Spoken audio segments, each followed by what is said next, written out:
오늘은 야고보서 4장 1절부터 10절 말씀을 통해서 교만과 겸손이라고 하는 제목으로 말씀을 같이 나누겠습니다. 오늘 야고보서 4장에는 교만, 겸손이란 말이 여러 번 반복해서 나옵니다.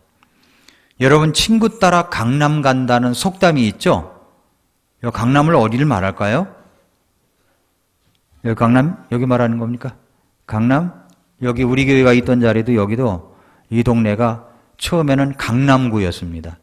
강남구. 그러다가 분구를 해가지고 강동구가 된 거예요. 예. 친구 따라 강남 간다는 속담이 있습니다.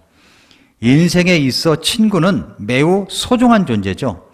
항상 내 곁을 지켜주고 이해해주는 친구가 있다는 것은 정말로 커다란 축복이고 기쁨입니다. 그만큼 소중한 존재이다 보니까 항상 친구와 가까이 지내고 싶고 그의 부탁이라면 뭐든지 들어주고 싶습니다. 특히 친구는 옛 친구가 좋고 옷은 새 옷이 좋다는 속담이 보여주듯이 오래 사귄 친구일수록 정이 두텁고 깊어지기 마련입니다. 이 친구를 끌어들여 만든 대표적인 속담이 뭐냐면 친구 따라 강남 간답니다. 친구 따라 강남 간다. 친구를 따라서는 아무리 먼 길이라도 간다는 뜻이죠. 친구를 따라서는 아무리 먼 길이라도 간다. 이 속담만큼 친구 사이에 이 친한 정도를 나타내는 말도 없다는 생각이 듭니다. 그런데 이 속담은 사전에 보면 이 말이 자기는 하고 싶지 않으나 남에게 끌려 하게 된다는 뜻으로도 올라와 있어요. 난 하고 싶지 않은데 친구 따라 강남 간다고 억지로 그렇게 끌려간다는 뜻도 올라와 있습니다. 그러니까 처음의 뜻이 세월이 지나면서 지금과 같은 뜻으로 바뀌지 않았나 생각이 듭니다.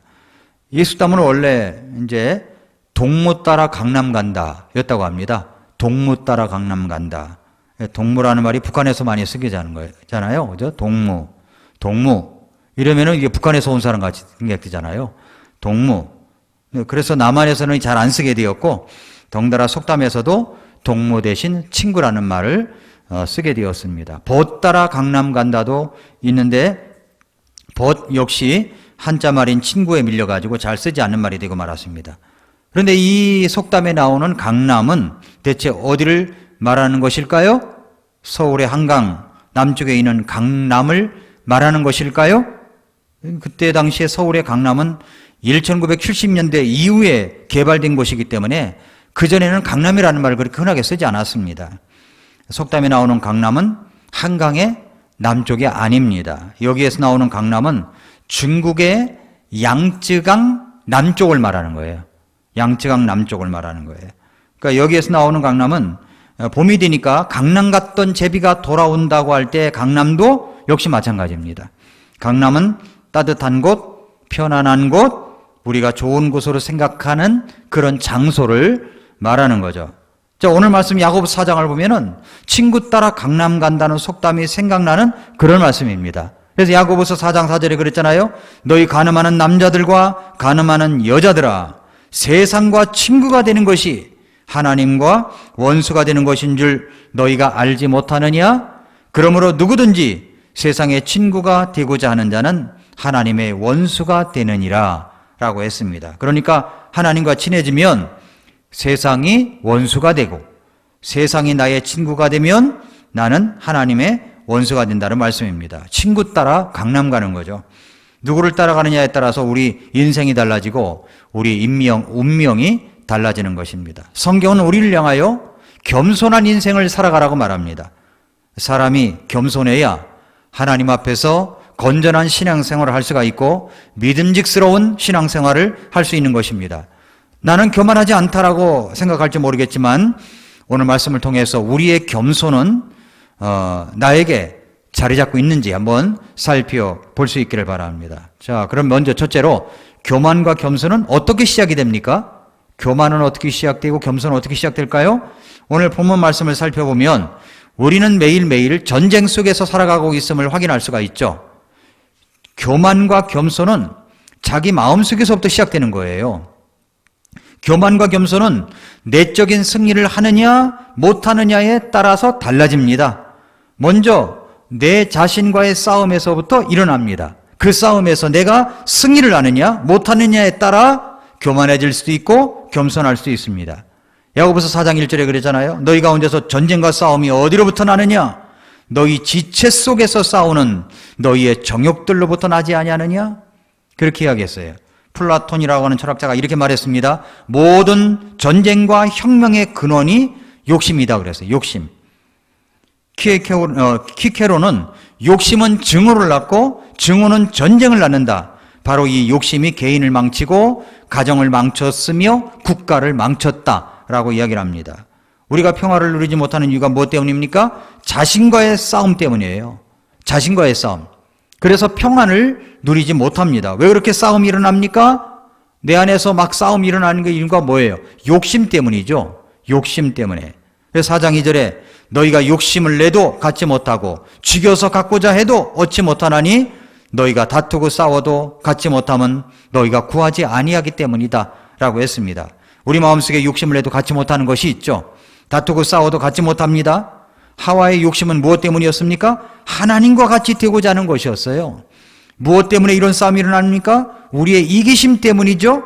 우리의 정욕과 본능을 충족시키려는 이 쾌락의 이기심 때문에 자신과의 평화를 누리지 못하는 것입니다.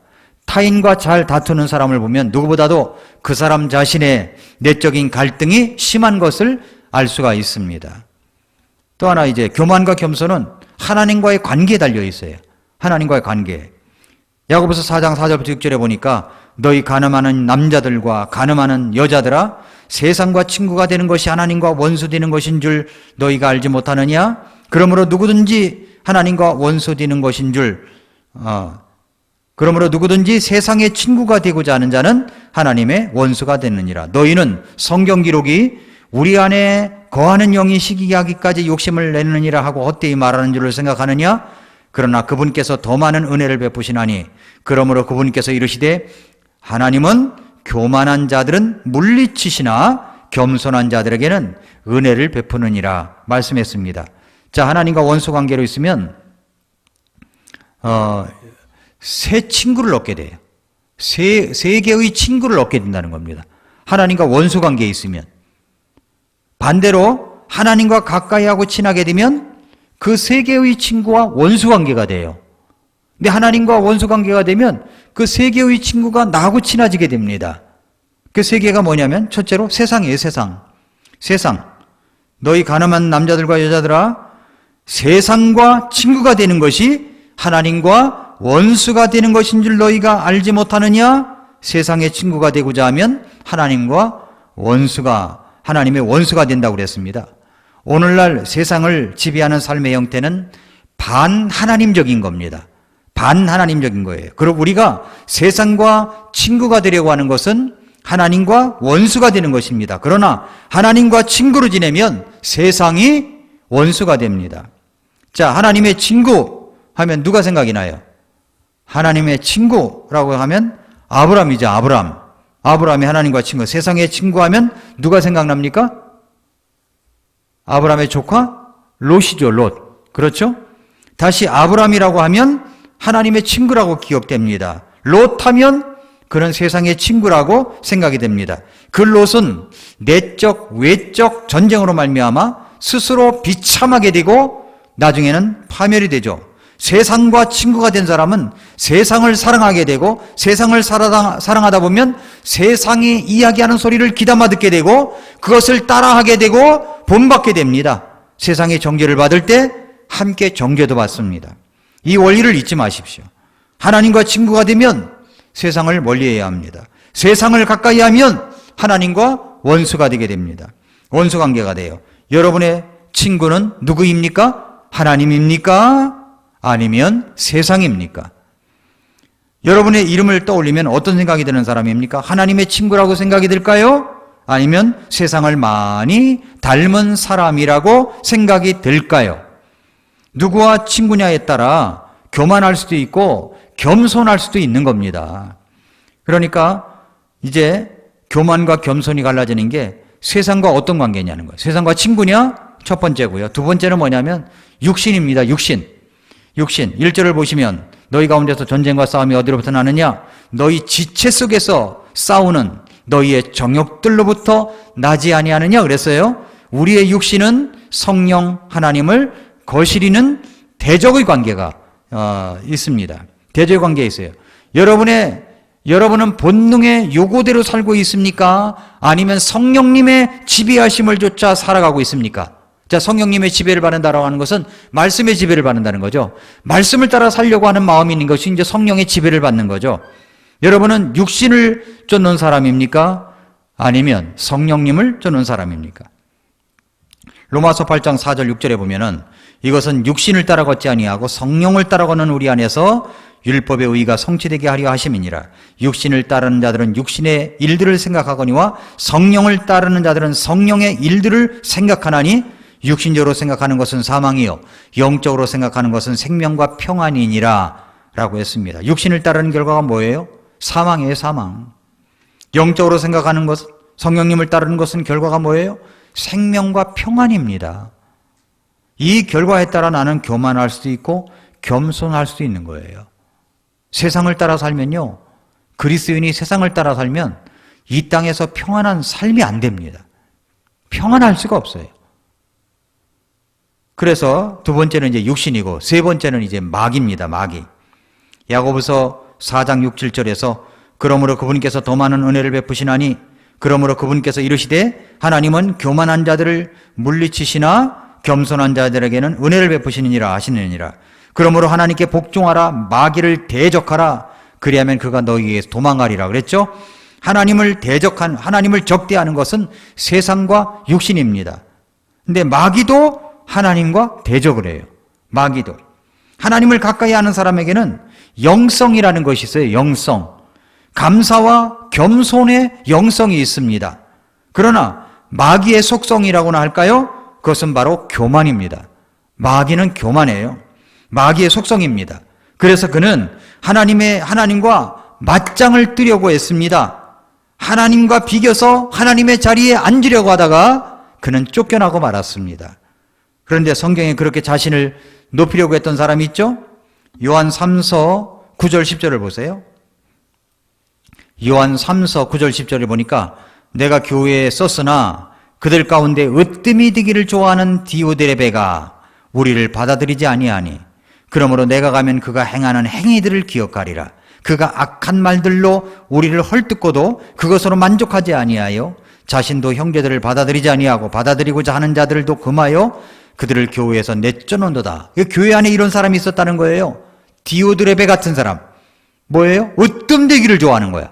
항상 교회 안에서도 으뜸되기를 좋아하는 사람들이 있어요. 으뜸되기를 좋아해요. 그리고 뒤에서 악한 말로 사람들을 헐뜯는 걸 많이 합니다. 헐뜯는 걸 많이 해요.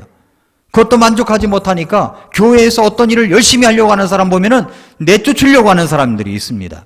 이것이 그때 당시에 있었다는 얘기입니다. 이게 오늘날은 없을까요? 만약에 나를 성경에 기록한다면 무엇이라고 기록할까요? 으뜸되기를 좋아하는 디오드레베, 으뜸되기를 좋아하는 누구라고 기록할까요? 아니면 겸손하여 섬기는 사람이라고 할까요? 그러니까 이제 우리는 교만과 겸손은 하나님과의 관계에 달려 있는데 세상, 육신, 마귀와의 관계 속에서 내 교만과 겸손이 갈라질 수가 있다는 겁니다. 자, 그럼 어떻게 하면 우리가 겸손으로 나아갈 수가 있을까요? 어떻게 해야 될까요? 우리가 세상과 가까이 있으면 내 자신과 싸워야 됩니다. 표현이 이상할지도 모르겠지만 하나님과 원수 관계가 되어버리니까 하나님과 싸워야 하는 상황이 됩니다.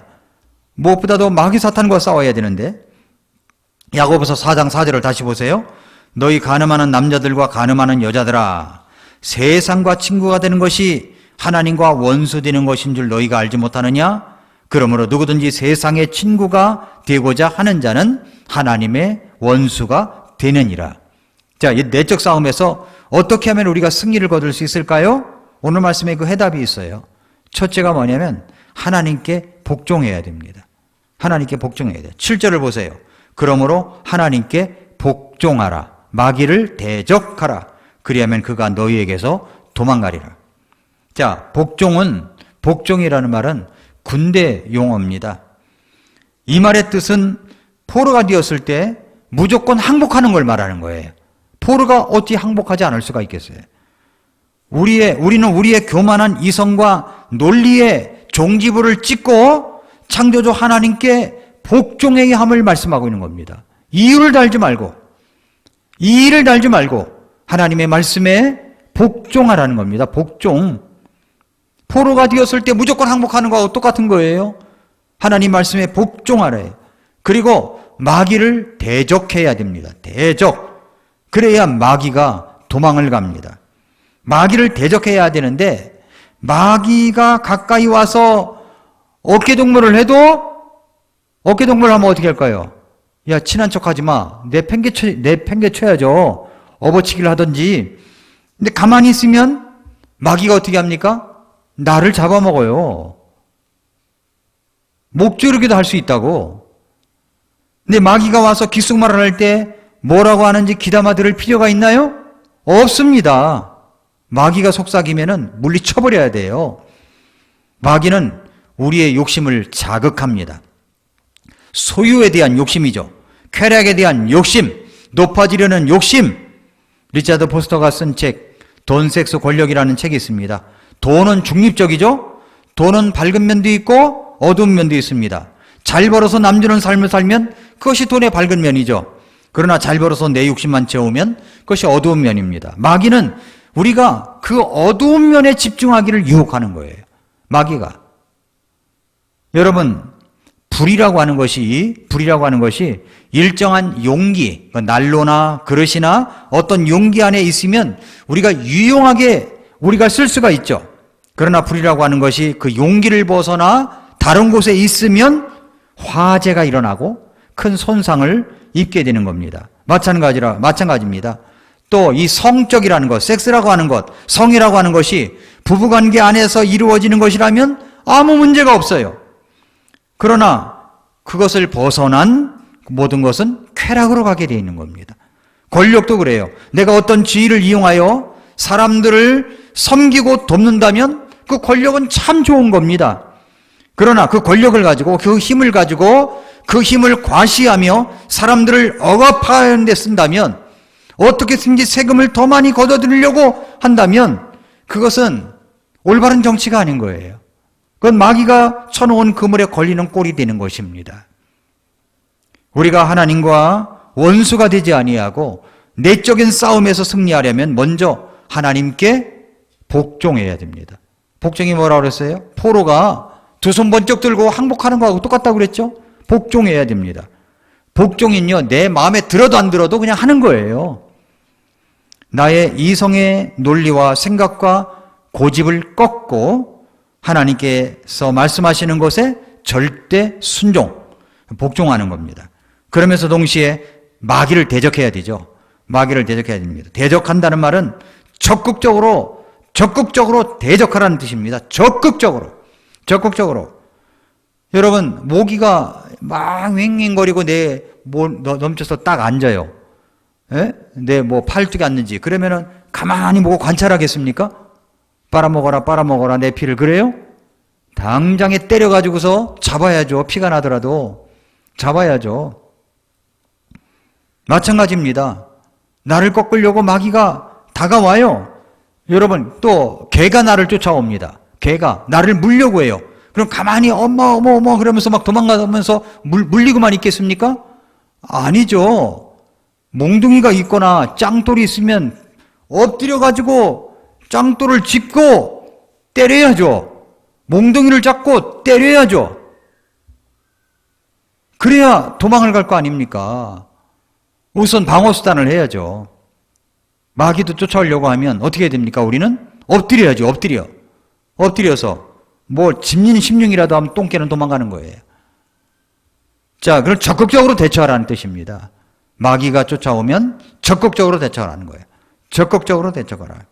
하나님께 복종하고 또 마귀를 대적해야 내적인 싸움에서 이길 수가 있습니다. 그래서 먼저 우리가 겸손으로 어떻게 나아갈 수가 있느냐? 하나님께 복종하는 것부터 겸손해져야 됩니다. 하나님께 복종해야 겸손해질 수가 있어요. 두 번째는 하나님을 가까이 하십시오. 하나님을 가까이 하라는 거예요. 야고보서 4장 8절에 그랬죠. 하나님께 가까이 나아가라. 가까이 나아가야 돼. 그리하면 그분께서 너희에게 가까이 오시리라. 너희 죄인들아, 너희 손을 정결하게 하라. 두 마음을 품은 자들아, 너희 마음을 순결하게 하라. 내적 싸움에서 승리를 하여 평화로운 삶을 살아가려면 하나님과 가까이 해야 돼. 누구하고 친합니까? 하나님과 친해야죠. 하나님께 가까이 가야죠. 전에 설렁탕 집을 어떤 집사님하고 한번 간 적이 있어요. 설렁탕을 먹는데 거기에 큰 액자에 식구가 하나 써 있더라고요. 뭐라고 써 있냐면은 자주 오가지 아니하면 산길은 없어지나니 우정도 이와 같더라. 그래서 이제 그 식구가 생각나서 그 집사님에게 가끔 이 말이 생각이 난다고 하면서 보냈거든요. 그랬더니 그럼 다시 우리 밥 먹자고 그런 거예요. 예, 밥 먹자는 것은 아닌데 그런 겁니다. 여러분 어떻게 자주 오가지 아니하면 산길은 없어져 버려요. 산길은 없어져요. 자주 오가야 산길이 생기는 겁니다. 마찬가지예요. 하나님과의 길이 있죠. 길이 있어요. 그 자주 오가야 되는 거예요. 예배당도 자주 오가야 되는 겁니다. 그리고 하나님 앞에 자주 성경으로 오가야 되는 겁니다. 자주 무릎 꿇어 기도해야 되는 거예요. 기도해야 되는 거예요. 저는 2021년도 들어서 우리 교회 중보기도지를 발행하여 그것을 보고 기도하는 것이 얼마나 행복한지 몰라요.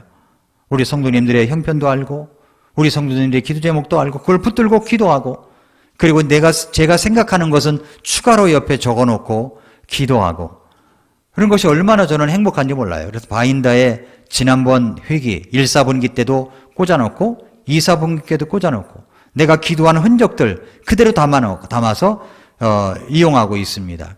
근데 그것이 너무 행복해요. 여러분 하나님과 가까이 하는 거 그것이 바로 하나님과 가까이 하는 거예요. 그러므로 내가 가까이 가야 됩니다. 내가 가까이 가야 돼요. 예, 여러분 내가 가까이 하는 분이 하나님이라면 하나님께서는 나를 편안과 행복한 곳으로 인도하실 것입니다.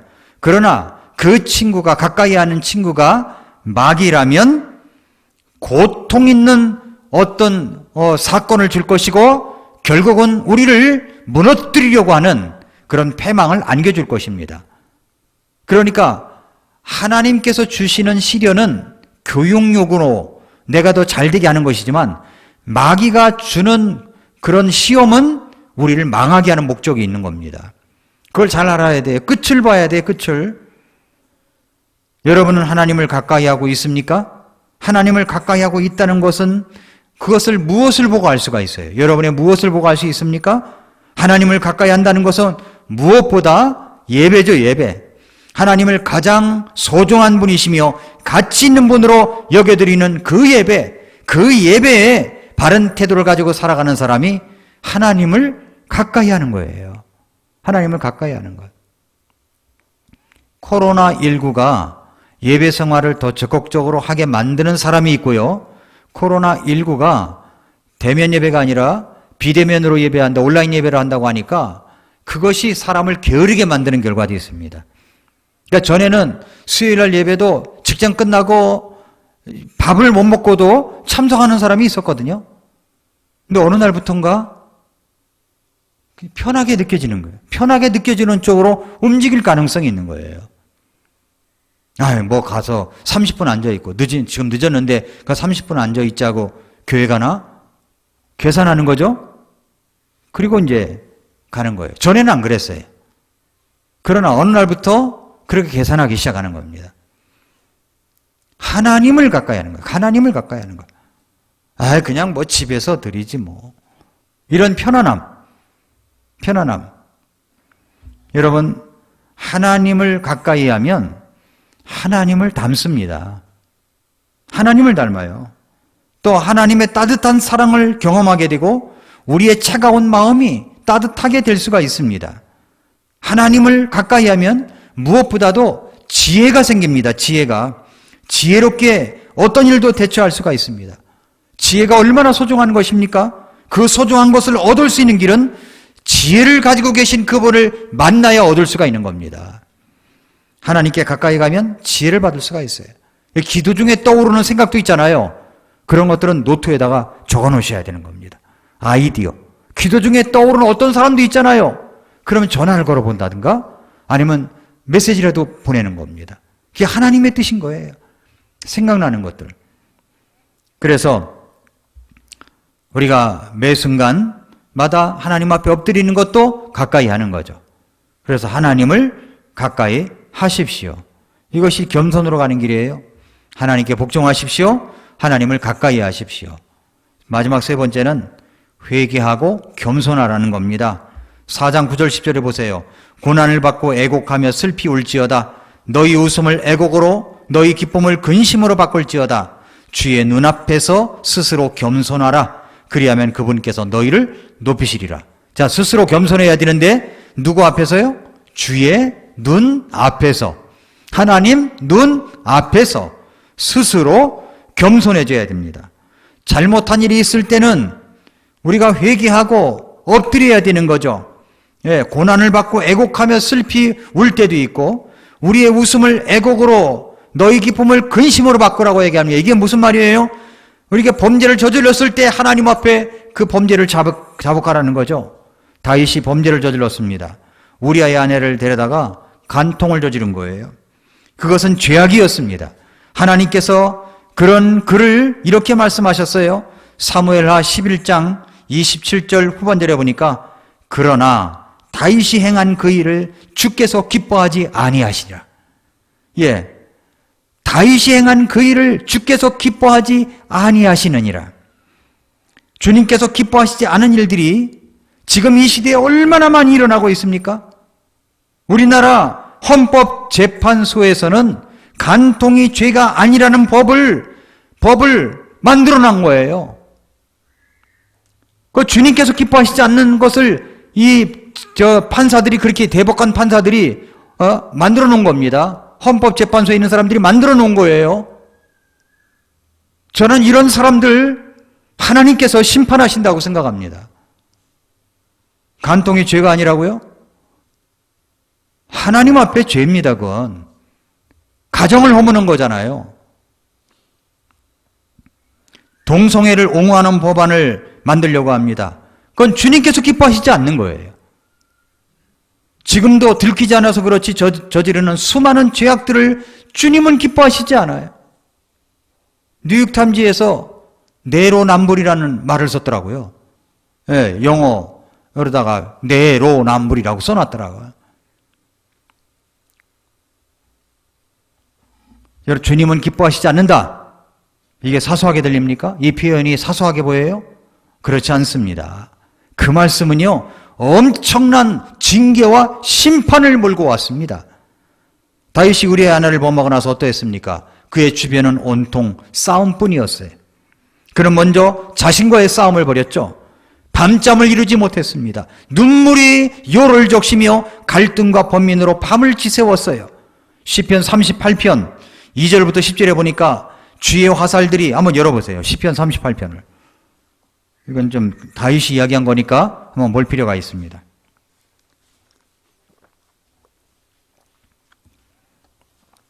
주님이 기뻐하지 아니하신다. 이 말이 가벼운 말이 아니라는 걸 말씀드리는 겁니다. 먼저 자신과의 싸움을 벌이고 있어요. 밤잠을 이루지 못했습니다. 시편 38편 2절부터 보니까 주의 화살들이 내 속을 단단히 꿰뚫고 주의 손이 심히 아프게 나를 누르나이다.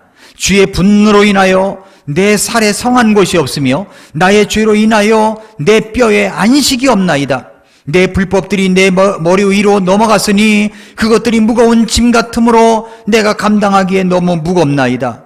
내 어리석음으로 인하여, 어리석음이 뭐예요?